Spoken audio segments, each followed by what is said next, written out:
And one of the great things about human species is that we have this remarkable organ, the brain. La tête dans le cerveau. Biologie, cervelle, synapses, neurosciences, physique. The human brain really is the most unique gift of our species. Avec Christophe Rodeau. La science est un processus long, complexe et parfois tortueux. Mais contrairement à ce que certains peuvent penser, il semblerait qu'à tout âge, le cerveau soit capable de créer de nouveaux neurones. La tête dans le cerveau.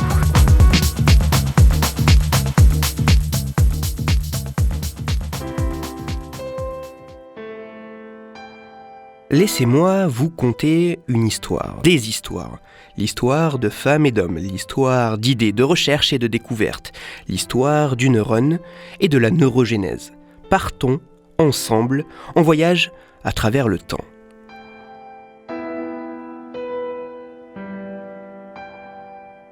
Nous sommes en 1906. L'Italien Camillo Golgi et l'Espagnol Santiago Ramón y Cajal, tous deux médecins, reçoivent le prix Nobel de physiologie-médecine en reconnaissance de leurs travaux sur la structure du système nerveux.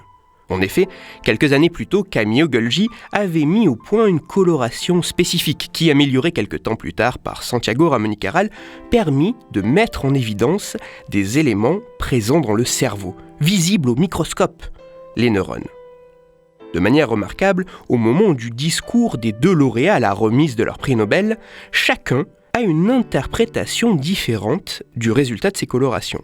Pour Camillo Golgi, le système nerveux, le cerveau, est formé d'un réticulum, une sorte de réseau continu interconnecté comme pourraient un peu l'être les racines d'un arbre. Alors que pour Santiago Ramón y Cajal, le cerveau est constitué d'éléments distincts les uns des autres. Des éléments uniques, en communication, mais non fusionnés les uns aux autres. Le temps, mais surtout de nombreuses autres observations, donnèrent raison à la vision de Santiago Ramón y Cajal et à la théorie du neurone. Mais tout ceci est une autre histoire.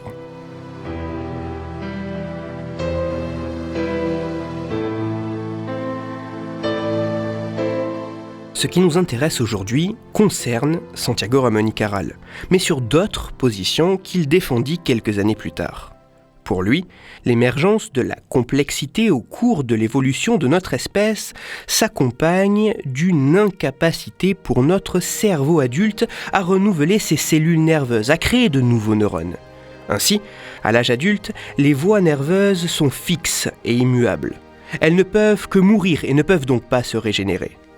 Plus qu'une idée, ce dogme que défendit Santiago Ramón y Cajal fut longtemps considéré comme une chape de plomb. La vision de ce grand homme de science ne pouvant être remise en question. Mais en science, les dogmes s'effondrent sur la durée. Notamment lorsque des scientifiques partent à la recherche de preuves permettant d'attester ou plutôt de réfuter la vision qui semble alors établie. Et c'est ainsi que bien des années après la dogmatique idée selon laquelle le cerveau naissait avec un stock de neurones qui ne faisait que décroître avec l'âge, en 1965, Joseph Altman et Gopal Das, deux chercheurs du MIT, mettent en évidence la présence de neurogénèse adulte, c'est-à-dire la capacité de créer de nouveaux neurones après la naissance chez le rat. Oui, le rat semble capable de créer de nouveaux neurones. Il ne faudra que quelques années supplémentaires pour que cette neurogénèse adulte soit observée chez d'autres espèces comme le canari ou le poisson zèbre. Mais il faudra patienter jusqu'en 1998 pour que Elizabeth Gould de l'université de Princeton et ses collègues mettent en évidence cette capacité à créer de nouveaux neurones à l'âge adulte chez un primate, le singe marmosé. La même année, le chercheur suédois Peter Eriksson et ses collègues révèlent que la neurogénèse est un processus également présent au sein de notre espèce. Oui, le cerveau humain adulte semble capable de créer de nouveaux neurones. Le dogme de Santiago Ramón y Cajal vole en éclats.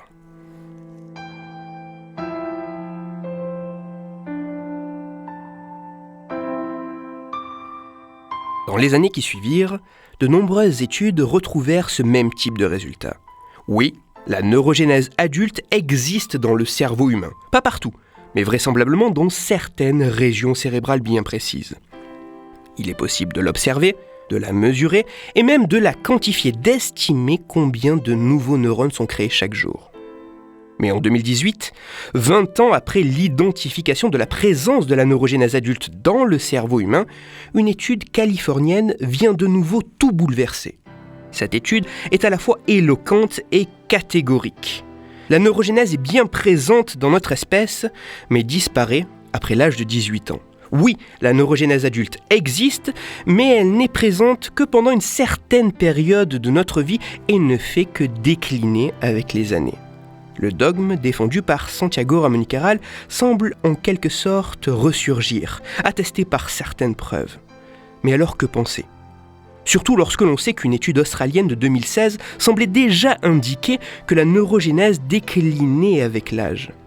Toutes les études aux résultats positifs se sont-elles trop focalisées sur des cerveaux jeunes ?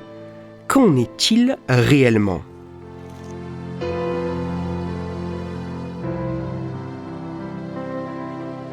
En 2019, très récemment, une nouvelle étude menée par des chercheurs espagnols vient d'être publiée et semble indiquer que la neurogénèse adulte est un processus bien présent au sein de notre espèce. Un processus qui ne semble pas dramatiquement décliner avec l'âge, puisqu'il peut continuer à être observé chez des individus âgés de plus de 90 ans. Mais alors, comment concilier les résultats positifs avec les résultats négatifs ? Comment certains peuvent attester que la neurogénèse adulte décline alors que d'autres non ? La réponse tiendrait en réalité dans la méthode utilisée par les chercheurs afin de mesurer la présence de nouveaux neurones dans le cerveau humain. Les chercheurs espagnols de cette dernière étude ont notamment mis en évidence que selon les traitements chimiques employés sur les échantillons de cerveau, les résultats pouvaient apparaître très différents. Un échantillon contenant un grand nombre de neurones pouvant, après certaines manipulations, n'en révéler quasiment plus aucun.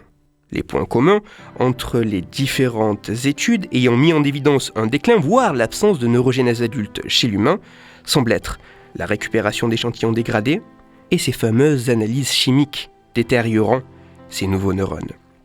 La science est un processus long, complexe et parfois tortueux, mais assez robuste, et c'est ce que j'ai essayé d'illustrer aujourd'hui. En conclusion, contrairement à ce que certains peuvent penser, il semblerait qu'à tout âge, le cerveau humain soit capable de neurogénèse adulte. Contrairement à ce que certains peuvent penser, il semblerait qu'à tout âge, notre cerveau soit capable de créer de nouveaux neurones. La science n'a pas une avancée linéaire. Il y a parfois des pas de côté, des ralentissements, des pauses, des arrêts, des chemins parallèles, des marches arrière, des voies sans issue. Mais ce cheminement, parfois complexe, semble essentiel pour pouvoir avancer. Les scientifiques sont des êtres faillibles, qui utilisent des outils qui ont certaines limites et réalisent des expériences qui peuvent présenter des biais.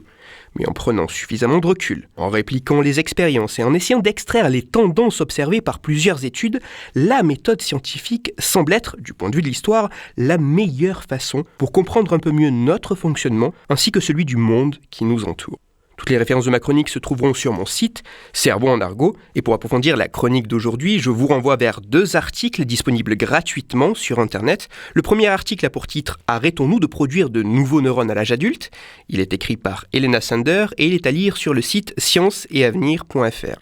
Le second article est également retrouvé sur le site scienceetavenir.fr. Il est écrit par Camille Gobert et il a pour titre « Des scientifiques ont tranché, le cerveau adulte produit bien de nouveaux neurones ». Pour discuter science et cerveau, vous pouvez me retrouver sur Twitter, @Christophe_Rodo, R-O-D-O, sur la page Facebook de La Tête dans le Cerveau et sur mon blog Cerveau en argot. Je vous rappelle que si vous, auditeurs, vous avez des questions ou des sujets dont vous voudriez que je parle, n'hésitez pas à me le faire savoir directement sur mon compte Twitter, sur la page Facebook ou par mail à l'adresse latettedanslecerveau@gmail.com et j'essaierai d'y répondre dans une future chronique. Toutes mes chroniques, y compris celles-ci, sont disponibles en réécoute sur mon podcast La Tête dans le Cerveau, à retrouver sur toutes les plateformes, dont SoundCloud, Deezer, Spotify, Google Podcast et iTunes. Christophe Rodeau. La tête dans le cerveau.